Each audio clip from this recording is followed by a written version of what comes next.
प्यारे बच्चों, कैसे हैं आप लोग। आशा करते हैं कि आप लोग अच्छे होंगे, स्वस्थ होंगे और आप लोगों की तैयारी बेहतर चल रही होगी। तो आज के इस वीडियो में जो आपका यूपी पुलिस कांस्टेबल का 25 अगस्त का सेकंड शिफ्ट का एग्ज़ाम हो गया है। 25 अगस्त सेकंड शिफ्ट में पूछे गए सभी क्वेश्चंस इस वीडियो में डिस्कस करेंगे, तो इस वीडियो को पूरा ज़रूर देखिए। वीडियो अच्छा लगे तो प्लीज़ वीडियो को लाइक और शेयर ज़रूर करें। और जो भी हमारे नए बच्चे हैं, जिन बच्चों ने चैनल को सब्सक्राइब नहीं किया है, तो प्लीज़ चैनल को सब्सक्राइब कर नोटिफिकेशन बेल ऑन करना ना भूलें। तो सबसे पहले हम लोग हिंदी सेक्शन वाले जो क्वेश्चंस हैं उनको सॉल्व करेंगे। पहला प्रश्न पूछा गया था, चरण कमल बंदो हरिराई में कौन सा अलंकार होगा? उपमा, रूपक, अतिशयोक्ति या श्लेष? चरण कमल बंदो हरिराई में हो जाएगा उपमा अलंकार, यानी ऑप्शन नंबर ए जो है ये बिल्कुल सही हो जाएगा। सुगा नेक्स्ट क्वेश्चन पूछा गया था, निम्न में से कौन सा शब्द गौ का अर्थ नहीं है? निम्न में कौन सा शब्द गौ का अर्थ नहीं है? गौ का अर्थ नहीं होता है गज। ऑप्शन नंबर सी जो है ये बिल्कुल सही हो जाएगा। सुगा नेक्स्ट क्वेश्चन पूछा गया था, निम्न में प्रेरणार्थक क्रिया है जगाना, पढ़ना, बदलना या चलना। तो यहाँ पर आपको प्रेरणार्थक क्रिया की पहचान करनी है, तो सही आंसर हो जाएगा बदलना जो है ना, ये प्रेरणार्थक क्रिया हो जाएगी, तो ऑप्शन नंबर सी सही हो जाएगा। सुगा नेक्स्ट क्वेश्चन पूछा गया था, अमित अमित किस युग्म का सही अर्थ है? अमित अमित शब्द युग्म का सही अर्थ क्या होता है? तो इसका सही अर्थ होता है गाइस पर्याप्त, अधिक। ऑप्शन नंबर वी जो है ये बिल्कुल करेक्ट हो जाएगा। अगला प्रश्न पूछा गया था, यदि बारिश होती तो सूखा ना पड़ता, इस वाक्य में काल का कौन सा रूप है? यदि बारिश होती तो सूखा ना पड़ता, इस वाक्य में काल का कौन सा रूप है? तो इस वाक्य में हो जाएगा संदिग्ध भूतकाल। ऑप्शन नंबर डी जो है ये बिल्कुल करेक्ट हो जाएगा। नेक्स्ट क्वेश्चन पूछा गया था, निम्नलिखित में से वाक्य के शुद्ध रूप का चयन कीजिए। तो यहाँ पर आपको शुद्ध वाक्य की पहचान करनी है। वह एक महिला विद्वान थी, ये आपका शुद्ध वाक्य हो जाएगा। तो डी ऑप्शन जो है ये बिल्कुल सही हो जाएगा। अगला प्रश्न पूछा गया था, ज्ञानपीठ पुरस्कार किस भाषा से संबंधित है?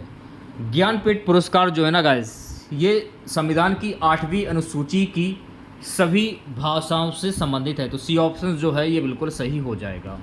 वीडियो को लाइक कर दीजिए और सेशन को एक बार शेयर कर दीजिए। सो गाइस नेक्स्ट क्वेश्चन, वह कौन सा समास है जिसका उत्तर पद प्रधान होता है किंतु प्रथम पद द्वितीय पद की विशेषता बतलाता है? तत्पुरुष समास, कर्मधारय समास, बहुप्रिय समास या अव्ययभाव समास? तो यहाँ पर जो आपका आंसर हो जाएगा तत्पुरुष समास, यानी ऑप्शन नंबर ए जो है ये बिल्कुल सही हो जाएगा। सो गाइस नेक्स्ट क्वेश्चन पूछा गया था, जिसकी तुलना ना की जा सके वाक्यांश के लिए एक शब्द क्या होगा? जिसकी तुलना ना की जा सके, अतुलनीय, अन्यमनस्क, तुलनीय, अनुपम। जिसकी तुलना ना की जा सके उसको क्या कहते हैं? तुलनीय कहते हैं। तो ऑप्शन नंबर सी जो है ये बिल्कुल करेक्ट हो जाएगा। छोटी, बड़ी, छोटा ऊ, बड़ा ऊ किस प्रकार के स्वर हैं? तो छोटी, बड़ी, छोटा ऊ, बड़ा ऊ जो है ना ये विवर्त स्वर हैं, तो ऑप्शन नंबर वी जो है ये बिल्कुल करेक्ट हो जाएगा। गो शब्द का वचन पहचानिए, एक वचन, बहुवचन, सदा एक वचन या सदा बहुवचन? गो शब्द का वचन क्या होगा? सदा एक वचन। ऑप्शन नंबर सी जो है ये बिल्कुल करेक्ट हो जाएगा। अगला प्रश्न था कि कांट की हांडी बार बार नहीं चढ़ती, इसका अर्थ क्या होता है? छल कपट का व्यवहार हमेशा नहीं चलता, वे लकड़ी का बर्तन आग से जल सकता है, सी दुर्भाग्य की मार बार बार नहीं होती, बुरे दिन हमेशा नहीं रहते। कांट की हांडी बार बार नहीं चढ़ती, इसका अर्थ क्या होता है? तो इसका अर्थ होता है छल कपट का व्यवहार हमेशा नहीं चलता। ऑप्शन नंबर ए जो है ये बिल्कुल करेक्ट हो जाएगा। सो गाइस नेक्स्ट क्वेश्चन पूछा गया था, निम्नलिखित वाक्य में रेखांकित शब्द का कौन सा कारक है? अनुज की किताब मेज पर है, इसमें कौन सा कारक है? अनुज की, कर्ता ने कर्म को संप्रदान के लिए अपादान से संबंध का के की, तो इसमें कौन सा कारक हो जाएगा? तो इसमें जो मेन कॉमन है वो है की, तो संबंध में आ रहा है संबंध का के की का आता है, का, के और की, ये संबंध में आता है, तो की जो है वो इसमें आ रहा है संबंध कारक में।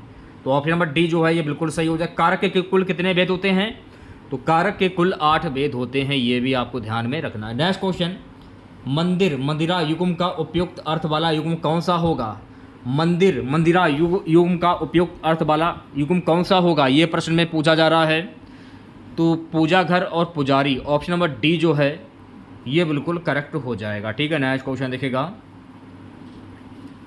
अगला प्रश्न पूछा गया था, अचल शब्द का सम भिन्नार्थक शब्द क्या होगा? जन्म से, स्थान, धुरी, पर्वत और स्थिर। अचल शब्द का सम भिन्नार्थक शब्द होता है स्थान, यानी ऑप्शन नंबर वी जो है ये बिल्कुल सही हो जाएगा। सो गाइस नेक्स्ट क्वेश्चन पूछा गया था, आकाश का पर्यायवाची शब्द क्या होगा? विप्र, व्योम, है, दृग। आकाश का पर्यायवाची शब्द क्या होता है? तो आकाश का पर्यायवाची शब्द होता है व्योम, ऑप्शन नंबर वी सही हो जाएगा। सो गाइस नेक्स्ट क्वेश्चन, हेडमास्टर शब्द में किस उपसर्ग का प्रयोग हुआ है? तो हेडमास्टर में हेडम, ऑप्शन नंबर सी जो है ये बिल्कुल सही हो जाएगा। उपसर्ग और प्रत्यय को पहचानने का एक ही तरीका है, स्टार्टिंग का जो शब्द होता है वो उपसर्ग होता है और लास्ट वाला जो शब्द होता है वो प्रत्यय होता है। अगला प्रश्न, वरिष्ठ साहित्यकार काशीनाथ सिंह को उनकी कृति रेहन पर रख दो के लिए किस सम्मान से सम्मानित किया गया? कथा सम्मान, राजभाषा सम्मान, शरद जोशी साहित्य अकादमी। किस सम्मान से सम्मानित किया गया है? राजभाषा सम्मान से सम्मानित किया गया है, ऑप्शन नंबर वी जो है ये बिल्कुल करेक्ट हो जाएगा। निम्न में से कौन सा शब्द तत्सम है? ऐसे शब्द जो संस्कृत भाषा से उत्पन्न हुए हों वो तत्सम शब्द कहलाते। तो इसमें संस्कृत भाषा का शब्द कौन सा होगा? आम, आग, आसरा, आलस्य। तो इसमें जो आम देख रहे हैं ना ये संस्कृत भाषा का शब्द हो जाएगा, तो ऑप्शन नंबर ए जो है ये बिल्कुल सही हो जाएगा। सो गाइस नेक्स्ट क्वेश्चन, श्याम को पुस्तक पढ़नी है ये किस वाच्य में है? कृतवाच्य, कृत और कर्मवाच्य, सी है कर्मवाच्य, डी है भाववाच्य। श्याम को पुस्तक पढ़नी है ये किस वाच्य में है, ये प्रश्न में पूछा जा रहा है। सो गाइस ये है कर्मवाच्य में, ऑप्शन नंबर सी जो है ये बिल्कुल करेक्ट हो जाएगा। अगला प्रश्न पूछा गया था, निम्नलिखित में से कौन सा स्वर नहीं है? उ, ए, या आ। कौन सा स्वर नहीं है ये प्रश्न में पूछा जा रहा है। इस क्वेश्चन में थोड़ा सा डाउट लग रहा है हमको। छोटा आ या है, ए है, छोटा ऊ है। निम्नलिखित में से कौन सा स्वर नहीं है ये प्रश्न में पूछा जा रहा है। तो या जो है ना ये स्वर नहीं है, यही आंसर होना चाहिए। तो सी ऑप्शन जो है करेक्ट हो जाएगा। कुछ बच्चे बोलेंगे कि छोटा आ होगा, तो बताइएगा कमेंट बॉक्स में क्या आंसर होगा। प्रत्यंग, प्रत्यंग किस समास का उदाहरण है? प्रत्यंग इंपॉर्टेंट क्वेश्चन था ये, तो मैंने आपको क्या बताया, जहाँ पर यथा, अनु, प्रति, बड़ा, आ, भर, उदहर। तो प्रत्यंग, प्रति निकल रहा है इसमें, तो इसमें कौन सा समास हो जाएगा? अव्ययी भाव समास हो जाएगा। एक बार देख लीजिए आप लोग, जहाँ पर यथा आ जाए, मान लीजिए यथा, अनु, प्रति, बड़ा आ, भर, उद और हर, जहाँ पर ये शब्द आ जाए तो यहाँ वहाँ पर कौन सा समास होता है? अव्ययी भाव समास। अब देखिए स्टार्टिंग का शब्द प्रा दिया है, तो प्रा देखिए ये भी दिया है प्रा, प्रति, प्रत्यंग शब्द को थोड़ा सा घुमा दिया गया है, लेकिन पढ़ने से पता चल रहा है प्रत्यंग यानी प्रति निकल रहा है। तो प्रति ये रहा, प्रतिदिन, यथोचित, अनुप्रति, आडंबर, भरपेट, उदय, हर दिन, ये सभी शब्द अव्ययी भाव समास के उदाहरण होते। तो डी ऑप्शन सही हो जाएगा। नेक्स्ट क्वेश्चन देखिएगा, आंशिक शब्द में प्रत्यय क्या है? तो मैंने आपको क्या बताया था, लास्ट वाला शब्द आंशिक, इक, इक निकल रहा है, तो इक कहाँ पर है? आंशिक, आंशिक, इक, आंशिक का होगा या इक होगा? अब तो मैं भी कंफ्यूजन में हो गया हूँ। आंशिक, इक, इक, आंशिक, वी ऑप्शन जो है करेक्ट हो जाएगा मेरे हिसाब से। ठीक है, अगला प्रश्न पूछा गया था मेरे प्यारे साथियों, यामा के रचयिता कौन है? सुभद्रा कुमारी चौहान, महादेवी वर्मा, मीराबाई, सुमित्रा नंदन पंत। मीराबाई, यामा की रचयिता कौन है? Mirabai, option number C correct हो जाएगा। प्रेरणा स्टूडियो जाएगी में काल का भेद बताइए। सामान्य भविष्यत काल, संभव भविष्यत काल, अपूर्ण वर्तमान काल, सामान्य वर्तमान काल। प्रेरणा स्टूडियो जाएगी में काल का भेद बताइए। प्रेरणा स्टूडियो जाएगी, तो यहाँ हो जाएगा सामान्य वर्तमान काल, यानी ऑप्शन नंबर डी जो है ये सही हो जाएगा। नेक्स्ट क्वेश्चन पूछा गया था मेरे प्यारे साथियों, निम्न में से कौन सा शब्द स्त्रीलिंग है? सार, रूप, आय या विवाद। कौन सा शब्द स्त्रीलिंग है? तो आय जो है ना ये शब्द स्त्रीलिंग हो जाएगा, सी ऑप्शन जो है करेक्ट हो जाएगा। सो गाइस नेक्स्ट क्वेश्चन, कल कानन कुंडल मोर पखा उर्पे बनमाल विराजती है, इस काव्य पंक्ति में कौन सा अलंकार है? का की आवृत्ति जो है बार बार आ रही है, तो ये जब भी का कोई किसी की आवर्ती बार बार आए तो वहाँ पर कौन सा अलंकार होता है, तो वहाँ पर अलंकार होता है स्लेश। ऑप्शन नंबर सी जो है करेक्ट हो जाएगा। अगला प्रश्न, निम्नलिखित में से अर्धविराम चिन्ह कौन सा, तो यहाँ पर आपको अर्धविराम चिन्ह की पहचान करनी है। अर्धविराम, तो इसमें अर्धविराम चिन्ह कौन सा होगा, अर्धविराम चिन्ह ऑप्शन नंबर डी जो है ये करेक्ट हो जाएगा। कौन सा वाक्य शुद्ध है, तो यहाँ पर आपको शुद्ध वाक्य की पहचान करनी है। खेतों में लंबे लंबे घास उगाए, ऑप्शन नंबर सी जो है ये बिल्कुल सही हो जाएगा। चलिए बढ़ते हैं नेक्स्ट क्वेश्चंस की ओर। कामायनी के रचनाकार कौन है, सुमित्रा नंदन पंत, सूर्यकांत त्रिपाठी निराला, महादेवी वर्मा, जयशंकर प्रसाद। कामायनी के रचनाकार कौन है, सूर्यकांत त्रिपाठी निराला, तो ऑप्शन नंबर वी जो है ये बिल्कुल करेक्ट हो जाएगा। सो गाइस नेक्स्ट क्वेश्चन देखेगा, अरे उसने तो कमाल कर दिया वाक्य में क्या है, निषेधवाचक, विस्मयवाचक, इच्छावाचक, प्रश्नवाचक। अरे उसने तो कमाल कर दिया, तो इसमें कौन सा वाक्य होगा, तो इसमें हो जाएगा विस्मयवाचक। ऑप्शन नंबर वी जो है ये बिल्कुल सही हो जाएगा। मौन का विलोम शब्द क्या होता है, मौखिक, मयंक, विकार या मुखर। मौन का विलोम शब्द होता है विकार। ऑप्शन नंबर सी जो है ये बिल्कुल सही हो जाएगा। चलिए अब चलते हैं जीके वाले सेक्शन पर, जीके के क्वेश्चन देख लेते हैं। जीके में कैसे क्या प्रश्न पूछे गए हैं। तो जीके का पहला प्रश्न पूछा गया था कि श्रीलंका की राष्ट्रीय मुद्रा क्या है, तो श्रीलंका की राष्ट्रीय मुद्रा है रूपी। क्या है, रूपी। ऑप्शन नंबर डी जो है करेक्ट हो जाएगा।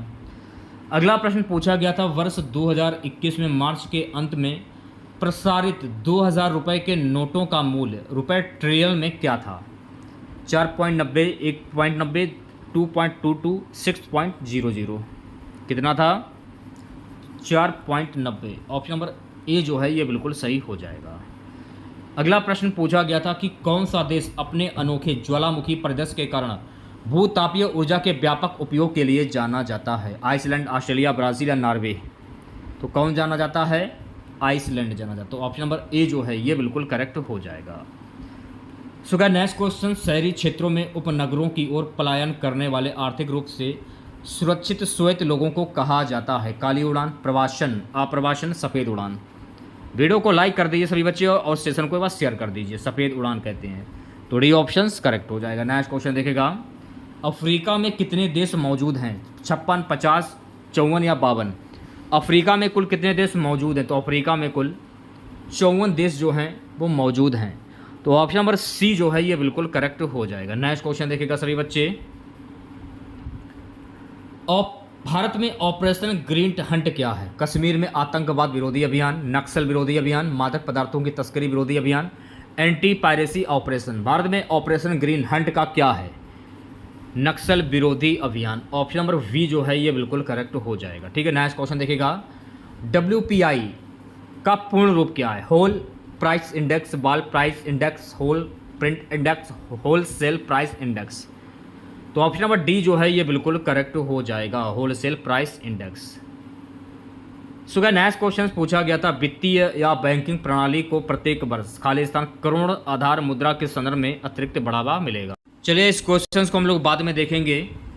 अगला प्रश्न देखिए, पूछा गया था कौन सी अंतर्राष्ट्रीय संधि बच्चों के अधिकारों पर केंद्रित है। कौन सी अंतर्राष्ट्रीय संधि बच्चों के अधिकारों से संबंधित है, CRC। ऑप्शन नंबर वी जो है ये बिल्कुल सही हो जाएगा। ठीक है, नेक्स्ट क्वेश्चन देखेगा, क्वेश्चन हमारा, कौन सी कंपनी भारतीय गैस एक्सचेंज पर घरेलू गैस का व्यापार करने वाली भारत की पहली कंपनी बन गई है। भारतीय गैस प्राधिकरण, केल, भारतीय पेट्रोलियम, तेल और प्राकृतिक गैस निगम limited, Indian Oil Corporation Limited. Answer हो जाएगा ऑप्शन नंबर सी, तेल और प्राकृतिक गैस निगम लिमिटेड।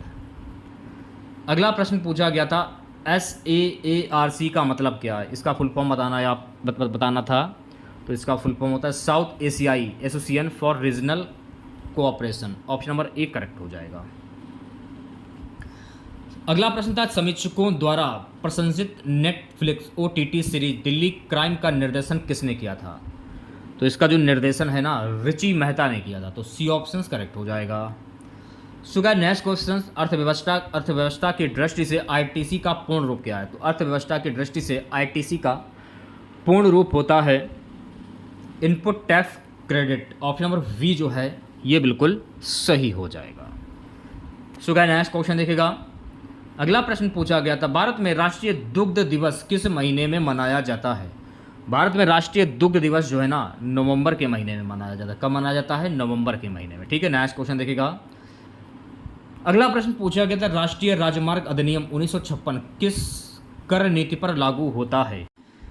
राष्ट्रीय राजमार्ग अधिनियम 1956 जो है ना ये टोल टैक्स पर लागू होता है। डी ऑप्शन करेक्ट हो जाएगा। नेक्स्ट क्वेश्चन देखेगा, गलीलियन उपग्रह या 4 चंद्रमा किस ग्रह के हैं? तो ये किस ग्रह के हैं?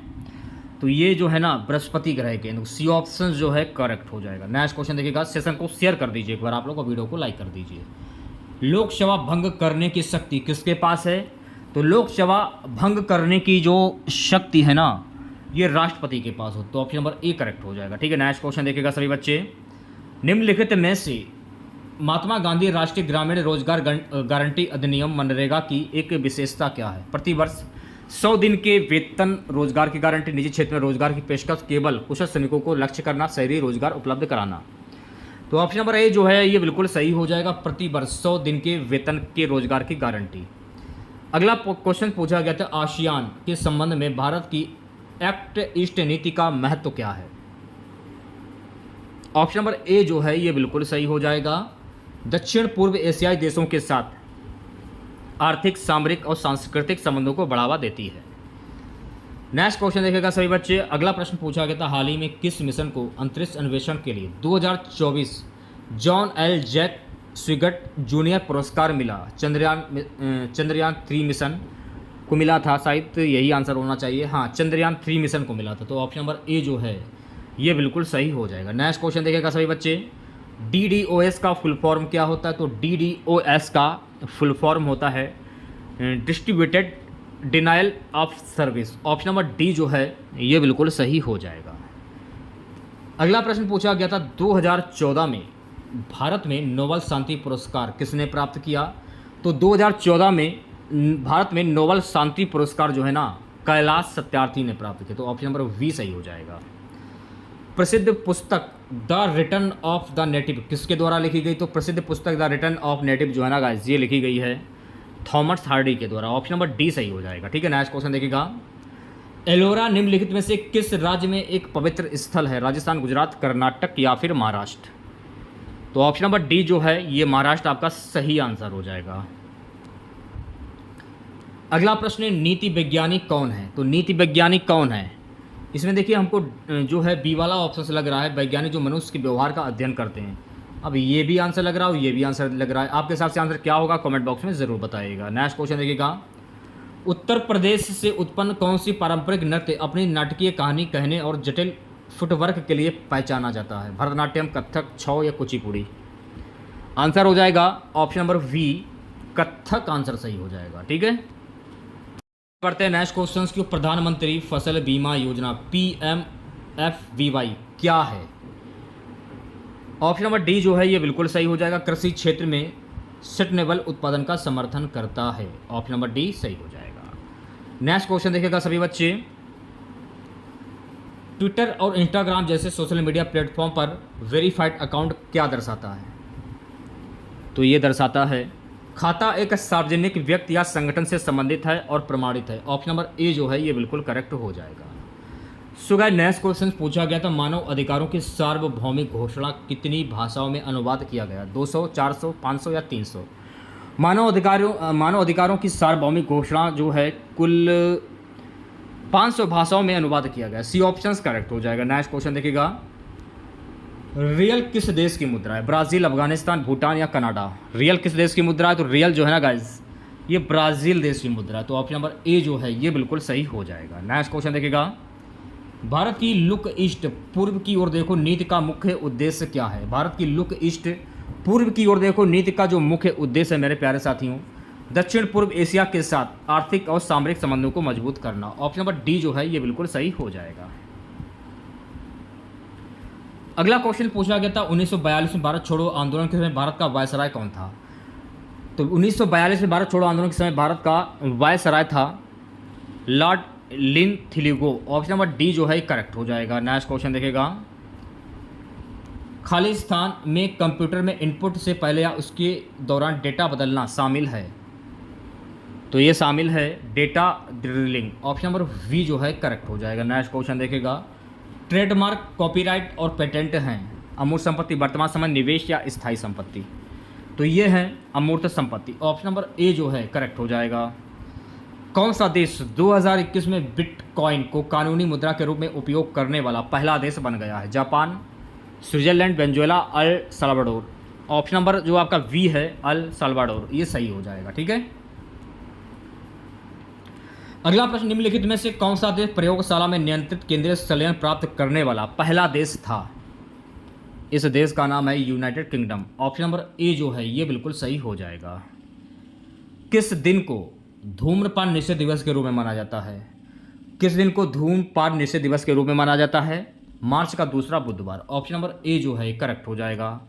भारत का सबसे बड़ा संग्रहालय कौन सा है? तो भारत का जो सबसे बड़ा संग्रहालय है इसका नाम है भारतीय संग्रहालय कोलकाता। ऑप्शन नंबर डी जो है ये बिल्कुल सही हो जाएगा। तो अगर आप लोगों को वीडियो अच्छा लगा हो तो प्लीज़ वीडियो को लाइक कीजिएगा यार, ज़्यादा से ज़्यादा वीडियो को शेयर भी कीजिएगा, क्योंकि आपका एक लाइक हमें मोटिवेट करता है। तो सभी बच्चे वीडियो को ज़्यादा से ज़्यादा लाइक करें, शेयर भी करें, और चैनल पर नए सब्सक्राइब नहीं किए हो तो तुरंत चैनल को सब्सक्राइब करें और नोटिफिकेशन बेल ऑन करना ना भूलें। मिलते हैं नेक्स्ट वीडियो के साथ। जय हिंद, जय भारत।